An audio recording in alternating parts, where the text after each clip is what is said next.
सतगुरुदेव की जय। बंदी छोड़ कबीर साहिब जी की जय। बंदी छोड़ गरीबदास जी महाराज जी की जय। स्वामी रामदेवानंद जी गुरु महाराज जी की जय हो।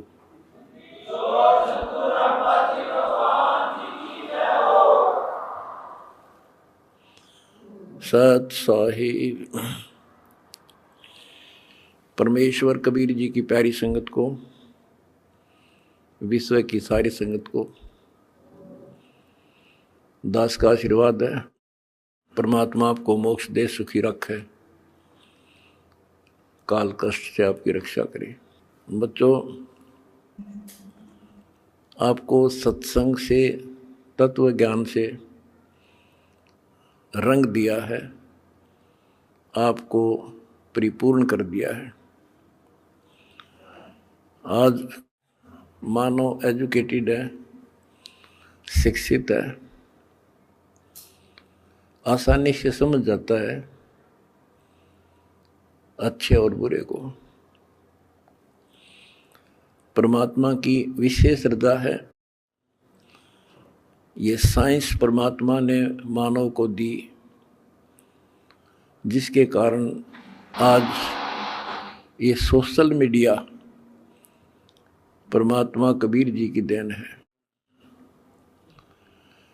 और प्रचार का एक नंबर का साधन यही है। हमारा भगवान पूरा, हमारा ज्ञान पूरा, और समाज की सभी बुराइयों से मुक्त मेरे भक्त भी देवी देवता से कम नहीं। आज के दिन यदि पृथ्वी पर देवी और देवता हो तो आप कबीर जी के बच्चे हो। ये अब समाज को भी समझ में आ चुका है कि यदि बसना चाहते हो, सुखी होना चाहते हो, तो ऐसे बनना पड़ेगा जैसे संत रामपाल जी के बेटा बेटी हैं। बच्चों, पहली बात तो ये है कि भक्ति मार्ग जो है ये खंडे की धार पर चलना है, यानी तलवार की धार पे। कब तक? जब तक हमारा ज्ञान और समाधान पूर्ण समझ में नहीं आता। और जब ये समझ आ जाता है, इसमें आने वाले कष्ट जो होते हैं वो हमारे लिए वरदान बनते हैं।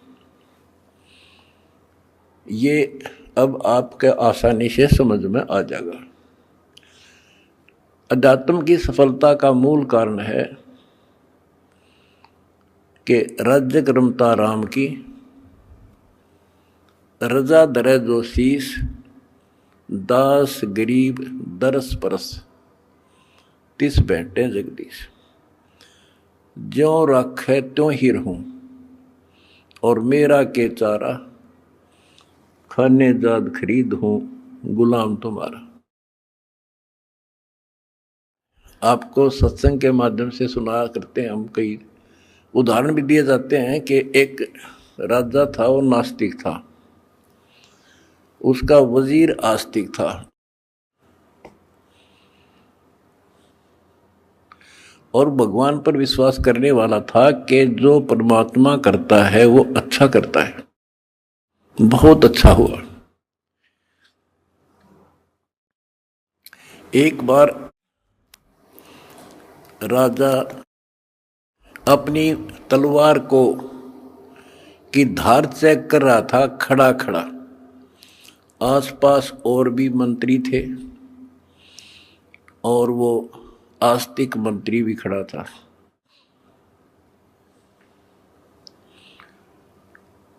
क्या होता है, बात करते करते राजा की उंगली कट गई, तलवार की धार के लाग के। दूसरे मंत्री कहने लगे, हे भगवान बड़ा बुरा हुआ, हे भगवान बहुत बुरा हुआ। वो जो भगवान पर विश्वास करने वाला मंत्री कहता है कि बहुत अच्छा हुआ, वो दूसरे मंत्री, जो वो मंत्री था भगवान के डरने वाला विश्वासी, वो बहुत ही समर्पित था, राजा उसके ऊपर बहुत विश्वास करता था। लेकिन दूसरे जो मंत्री थे वो उसकी निंदा करते रहते थे, जी आदमी ठीक नहीं सर, ये आपको मरवाएगा कभी। वो चाहते थे किसी तरह इसकी महिमा कम हो, तुम्हारे नंबर बने। जब उसने कहा कि उंगली कटगी राजा तो बहुत अच्छा हुआ, जो हुआ अच्छा हुआ, बहुत अच्छा हुआ, तो इस बात से राजा बोला भाई मेरी तांगड़ी कट गई और तू क्या अच्छा हुआ, नालायक आदमी। तो दूसरे मंत्रियों का दाव लग गया, जी हम भी तो आपने कहा नहीं करते, ये तो आपका दुश्मन है, आपके बुरे मराजी से, इसको जेल में ठोक दो। वो जेल में डाल दिया मंत्री, भगवान को चाहने वाला, भगवान पर विश्वासी। राजा की वह उंगली पट्टी पट्टी बंधाई, वो कट तो गई कति, लेकिन ठीक होगी, दर्द नहीं रहा। अब 3 उंगली रहेगी राजा का। अब राजाओं को तो यही होता बकवाद बाणी, जब ठीक हो गया बोला फिर चलो शिकार करने चलते हैं जंगल में। वो जो मंत्री था, जो चापलूस था, उसके स्थान पर महामंत्री बना दिया राजा और वो मंत्री, क्योंकि वो तो उसका चमचा था खास। राजा के 7 घोड़े गेल गेल भाग्या था, जिधर भी राजा जावे वो दोनों मार्ग पे चढ़ गए। मार्ग भूल गए तो जंगल में गहरे चले गए। वहां कोई जंगली लोगों का बलि पर्व था, अपनी देवी को बलि चढ़ाना था, नर बलि, यानी आदमी को काट के उसको समर्पित करना था ताकि देवी खुश हो। वो जंगली लोगों ने दोनों घेर लिए, पकड़ लिए, पुरोहित के पास लाकर खड़े कर दिए। 2 मिल गए। पुरोहित बोला 2 और बढ़िया, दोनों को चढ़ा दो। पहले इनके अंग देखो, अंग भंग ना हो, कोई काना, कोई उंगली हाथ कटा हुआ ना हो। देखा जब चेकिंग हुई तो राजा की उंगली कट रही। पुरोहित को बताया गया जी एक तो ठीक ठाक है, एक की एक उंगली कटी हुई है। वो बोला भाई वो डिफेक्टिव है, ये नहीं चढ़ेगा, इसको छोड़ दो, और इसको ये ठीक है, फिट है। और दूसरा जो चापलूस था मंत्री, उस भगत की रोज निंदा करा करता था, वो फंस गया और वो चढ़ा दिया बलि, राजा छोड़ दिया। अब राजा ने तो उस मंत्री की कोठरी का गबाट जाकर पीछा देखा, जिस जेल में वो रोक रखा था कोठरी में, उसको खुलवाया और उससे कौड़ियों मिला नो, अग भाई उस दिन आप ठीक को थे, अग बहुत अच्छा हुआ, जया मेरी उंगली ना कट्टी होती तो आज मेरी जान जानी थी। भाई मैंने आपको नाजायज तंग किया, माफ कर दे। बोला जी आप राजा, मैं मंत्री, मैं क्या माफ करूं, आप जो करो और कर लियो, पर एक बात बता, मेरी उंगली कट गई तो मेरे लिए तो अच्छा हुआ, पर आपको 6 महीने की जेल हुई, आपके लिए क्या अच्छा हुआ? मेरे लिए मेरी जान बच गई, क्योंकि मैं आपके साथ होता उस महामंत्री की जगह, आज मैं बलि चढ़ता। ये 6 महीना की जेल में मेरी मौत बच गई। तो बच्चों, परमात्मा जो करता है अच्छा करता है। इस 11 साल की तपस्या में क्या पता कौन सी करड़ाई टड़ी हो और परमात्मा जो करता है वो अच्छा करता है। हमारे मन में कभी दोष से नहीं आया, ना सोचिए कि गलत हो सकता है। फिर विश्वास बिना भगवान नहीं मिलता। तो इसी प्रकार हमने परमात्मा के ऊपर समर्पित रहना होगा। क्या होता है, जैसे 9 नकली दुकान है और एक असली होती है। इंसान नकलियों पे घूम घूम के ठग के और सबको एक आंख से देखता है, सारे इसे हैं। तो इसी प्रकार आज संत मार्ग के अंदर संतों की जो कथनी और करनी है उसमें बहुत अंतर है। इस करके समाज ने ज़्यादा से ज़्यादा गणी नहीं तो 50% समाज रिजेक्ट कर चुका है साधु संतों को। अपने हिसाब से चाहे कोई पत्थर पूज रहा है, चाहे कोई तीर्थ जा रहा है, वो कर रहा है। इसका कारण क्या है कि हमें परमात्मा का ज्ञान नहीं हुआ और परमात्मा से मिलने वाला लाभ हमें प्राप्त नहीं हुआ, जो भी हमने साधनाएं की। परमात्मा को पाने के लिए राज त्याग दिए, घर छोड़ दिए, कठिन तपस्याएं की, लेकिन जो परमात्मा से अपेक्षित होता है वो मिल नहीं पाया। आखिर में इंसान नास्तिक हो गया, चोरी करके उस पूर्ति को पूरा करने लगा। रिश्वत लेकर न सोचा सेठ बनूं, कभी नहीं बन सकता, सपने में भी ना सोचना। ये कथाएं आपको बहुत सुना रखी हैं दास ने। और जब से दास इस मार्ग पर निकला, मेरे घर में क्या है कि कमी नहीं थी। यूँ है मेरा, यहीं हमारे खेत थे, यूँ है मेरा गांव है, सारा गांव गवाह है। हम सेठ नहीं थे तो घर में बढ़िया इज्जत से रोटी मेरे माता पिता भी खा रहे थे और दास को भी नौकरी बहुत अच्छी मिल गई थी। लेकिन जब पता चला कि ये इस ज्ञान की पूरे विश्व को जरूरत है, संत गरीबदास जी की वाणी है, अगम निगम को खोज ले और बुद्धि विवेक विचार, उदय अस्त का राज मिला तो बिन नाम बेगार। बताओ, यह छोटी बात नहीं है। भक्ति ना करने वाला तो सारी पृथ्वी का राजा बन जा, उसका भविष्य जीरो होता, जीरो। आज कोई भी आज किसी भी पद को प्राप्त है, कोई राजा बना है, मंत्री है, मुख्यमंत्री है, कोई अच्छी पोस्ट है, सेठ है, वो पिछले संस्कार से है। पिछले किसी जन्म में उन्हें अच्छे तप धर्म दान किए हुए हैं और अब वो टीटी भाग रहा है, लाट साहब बन रहा है, क्योंकि इस टाइम पर टूक मिल रहा है, समय पर सारी सुविधा प्राप्त है और वो ये सोचता बस इतना ही काम है। ये अध्यात्म ज्ञान का टोटा है। उस अध्यात्म ज्ञान के टोटे को पूरा किया मैंने सभी ग्रंथों से, सभी महापुरुषों की वाणियों से एक कर दिया।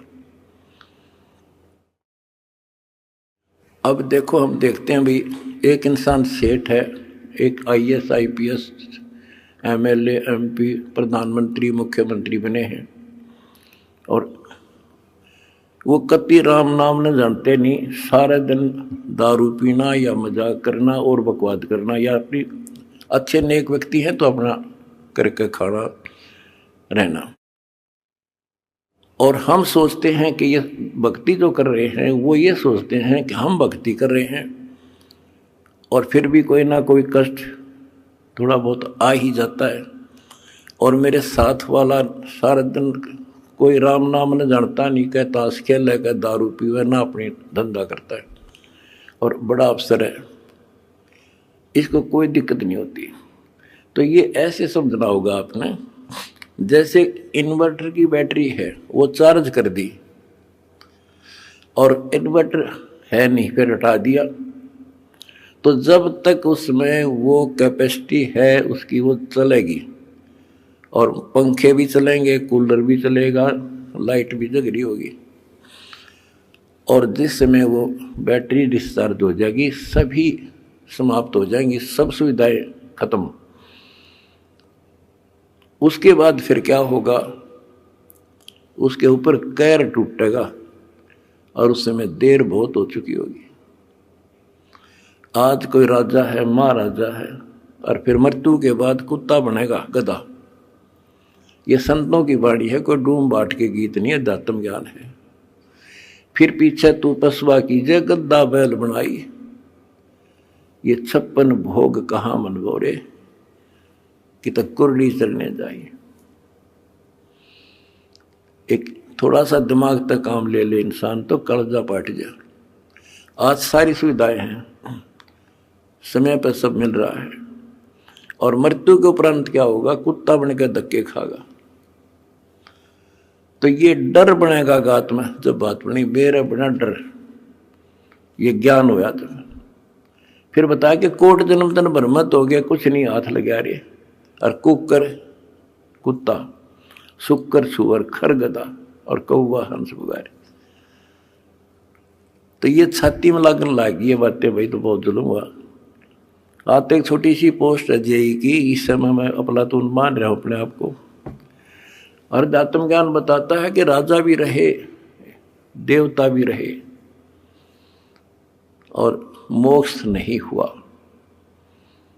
मोक्ष कैसे होगा, गीता अध्याय 4 श्लोक 34 में कहा कि अर्जुन, तो तत्व ज्ञान को जो भगवान स्वयं अपने मुख से बोलता है, गीता अध्याय 4 श्लोक 32 में बताया, तत्वदर्शी संतों से पूछ, और वो तत्वदर्शी संत तुझे वो ज्ञान कराएंगे, उनको दंडवत प्रणाम कर। यानी इतना कीमती है ये ज्ञान, उसी को बताया जाएगा जो कति समर्पित होगा। फिर लास्ट में बता दिया है कि गीता बोलने वाला कहता है कि अर्जुन 18वें अध्याय के 62वें श्लोक में, तू सर्वभाव से उस परमेश्वर की शरण में जा, उसकी कृपा से ही तू परम शांति को और सनातन परम धाम को प्राप्त होगा। एक तो इसी ये बात क्लियर हो जाती है कि गीता ज्ञानदाता से कोई और है परम शक्ति, जिसकी भक्ति से परम शांति होगी और सनातन परम धाम सतलोक प्राप्त होगा, सत्य स्थान। गीता अध्याय 15 श्लोक 4 में कहा है कि तत्व ज्ञान की प्राप्ति के पश्चात परमेश्वर के उस परम पद की खोज करनी चाहिए, जहां जाने के बाद साधक फिर लौटकर संसार में नहीं आते।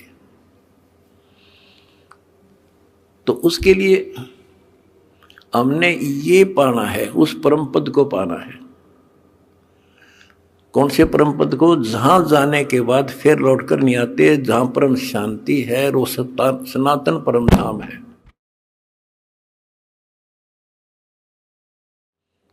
तो वो कैसे प्राप्त होगा?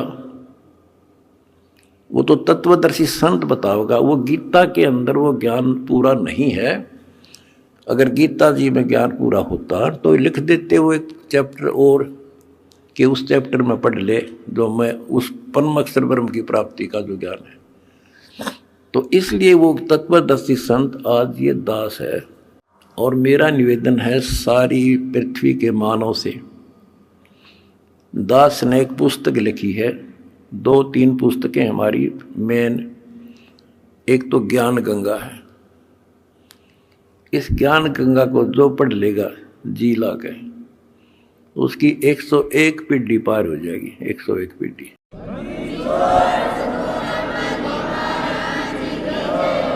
ये सारा ज्ञान कति मेरी आत्मा समझ लेना हो। ज्ञान गंगा ऐसे गजब तरीके से तैयार कर रखी है, जब इंसान होगा निष्पक्ष भाव से पढ़ लेगा, वो और बताता फिरेगा। इन देखते तो है नहीं, हाहाकार मचाते हैं, इसमें ये लिख दिया वो लिख दिया। एक भी उस पुस्तक में बगैर शास्त्र प्रमाण मतलब शब्द नहीं बोला। अगर उसमें जो लिखा हुआ गीता से, वेद से, पुराण से, कुरान से, बाइबल से, अगर उसमें गलत है तो फिर वो आपकी पुरानी पुस्तकें खराब हैं। लेकिन पुस्तक गलत नहीं, हमारी बुद्धि खराब है, हम समझ नहीं पाए। दूसरी पुस्तक है जीने की राह। उस जीने की राह पुस्तक पढ़ के करोड़ों भक्त सुधर गए, बच्चे छोटे छोटे भी। वह ऐसी गजब समाज सुधार की पुस्तक है। आज ये लिव एंड रिलेशन का जो आग लाग रही है, लव मैरिज की, इस पुस्तक को पढ़कर कोई ना तो लव मैरिज करेगा और ना ही लिव इन रिलेशनशिप में रहेगा, ना बुराई करेगा, ना समाज के अंदर एक देवता बनकर रहेगा। ये ऐसी गजब की पुस्तक है और हम फ्री में देते हैं, कोई लालच नहीं। कोई मैंने सोचे भाई रामपाल अपने कोई लालच कर रहा होगा, ये समाज ने पता चल गया मैं लालची हूं कि ना हूं। मैं केवल परमार्थी हूं और परमार्थ की ट्रेनिंग मैंने अपने बच्चों को दे रखी है। और ये कुर्बान है, इनको को दुखी दिखाई देगा, ये आप रोटी नहीं खाओगे उसको खिलाओगे। आज इनको ऐसा ज्ञान ऐसा निर्बल कर दिया और हमने भी ठान ली है पहले तो भारत को विश्व सोने की चिड़िया बनावांगे। वो बनेगी कैसे?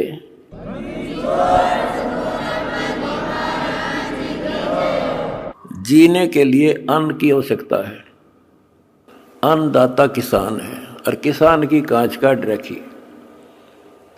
अब हम सबसे पहले मजदूर और किसान का डट कर साथ देंगे।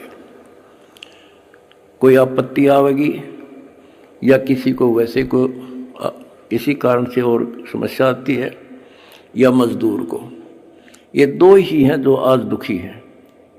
और तीसरी बात होगी, अगर ये नाम से जुड़ जाएंगे तो हमारा काम हल्का हो जाए। भगवान सीधा कनेक्शन देगा, इनमें सीधा लाभ देगा।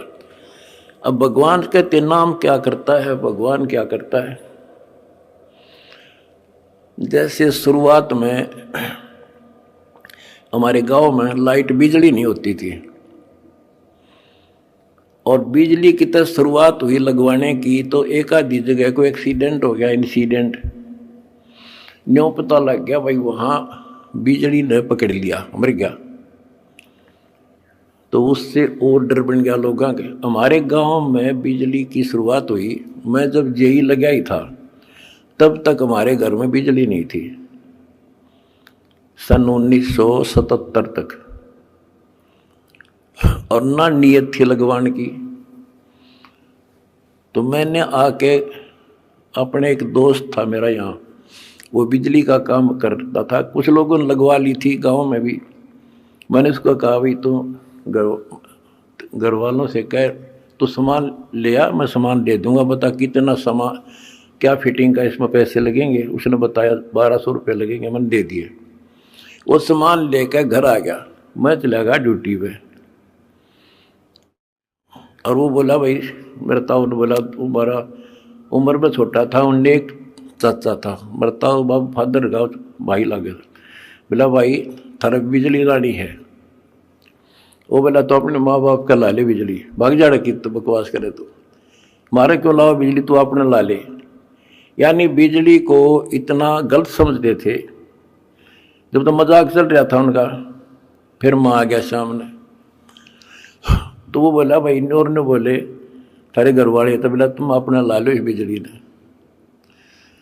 वो बोला कोई बात ना, नब्बेरा को ना, और तू फिटिंग कर दे। फिटिंग करवा दी, कनेक्शन ले दिया, मोटर लगा दी।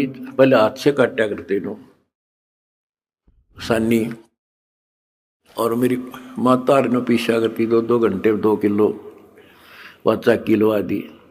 जब उनके सामने वह लाइट चली और मोटर कट्टा कट सानी काट दी, फिर ने बोले भैया तो भूला लाग रही थी तो पहले लवानी थी। तो बच्चों इसी प्रकार और परमात्मा की पावर का कनेक्शन है जो आज दास एक लाइन में बन के आपको दे रहा है। जिसका यू लाग जाएगा कट्टा कट काम होगा आपका।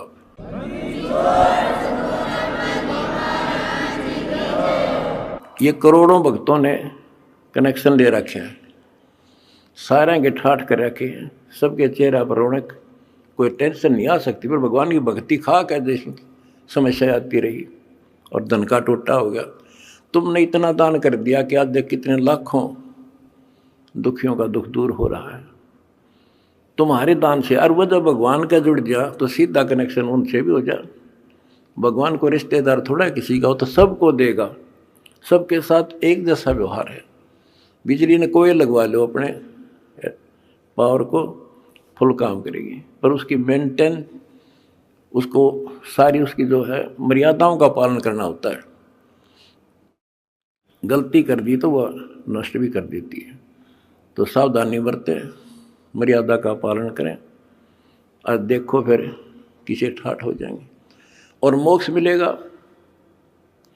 ये तो रूंगे में मिलेंगे, यहाँ के सुख तो रूंगा, असली जड़ तो मोक्ष है।